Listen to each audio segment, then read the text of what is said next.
Iryo ragi ryiza abasokuruza bacu badusigiye.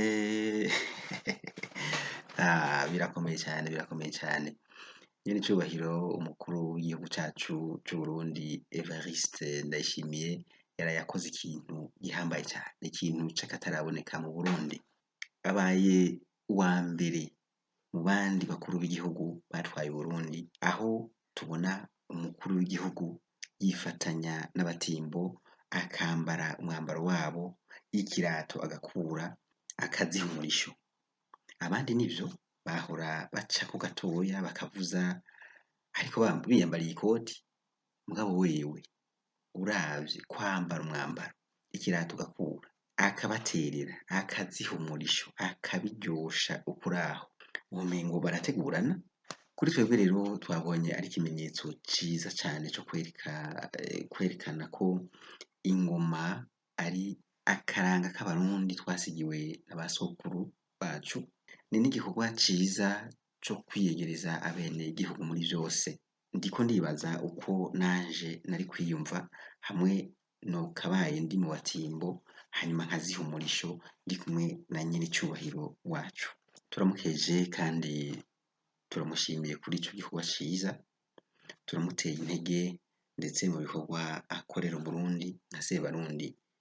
Tumusabiye kuroranirwa mu buzima bwiwe n'umuryango wiwe, Imana imuhezagire.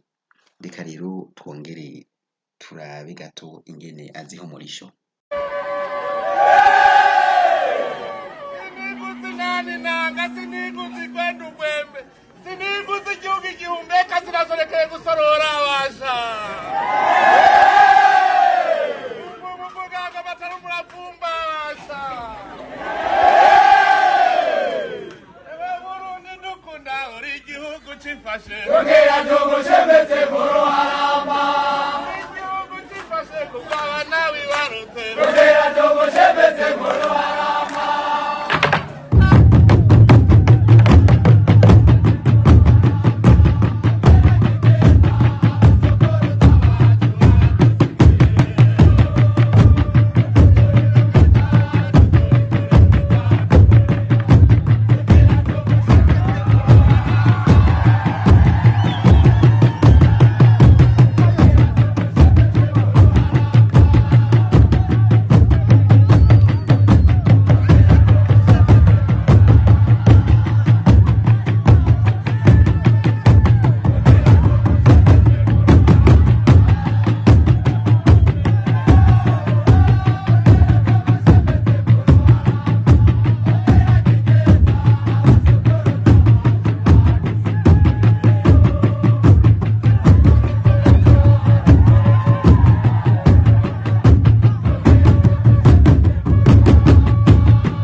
Mbega weho wiyumvisemo gute ubonye nyene icubahiro anezerwa n'abene igihugu biwe? Hari kuri Ikiraro TV, yari Umuregwa Zeno mwari kumwe. Kanda subscribe canke s'abone kugira ngo wame uronka ibiganiro vyacu mu wa mbere.